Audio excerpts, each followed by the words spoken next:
अन्न सुरक्षा विभागाने भगर आणि साबुदाण्याचे नमुने घेतले ताब्यात।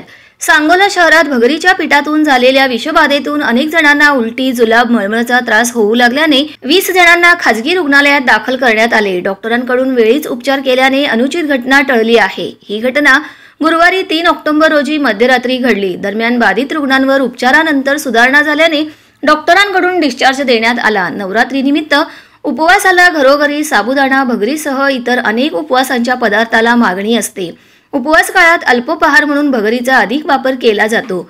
शहरातील छत्रपती शिवाजी महाराज चौकातील मनोज कुमार डोले यांच्या कुटुंबातील सदस्यांनी गुरुवारी रात्री घरी भगरीच्या पिठापासून बनवलेली भाकरी खाल्ली होती। दरम्यान मध्यरात्रीनंतर कुटुंबातील 9 ते 10 जणांना उलटी, मळमळ व जुलाबाचा त्रास जाणवू लागला, तर इतर अन्य जणांना देखील विषबाधा झाल्याने त्यांना शहरातील खासगी रुग्णालयात उपचारासाठी दाखल करण्यात आले। दरम्यान या घटनेची माहिती मिळताच सोलापूर येथील अन्न सुरक्षा अधिकारी उमेश भुसे यांनी तातडीने सांगोल्यात येऊन रुग्णालयात बाधितांची भेट घेऊन रुग्णांची विचारपूस केली। संबंधित किराणा दुकानामधून भगर, साबुदाणा, भगरीच्या पिठाचे नमुने तपासणीसाठी ताब्यात घेतले। मात्र या घटनेबाबत रात्री उशिरापर्यंत पोलिसात कोणीही तक्रार दिली नव्हती।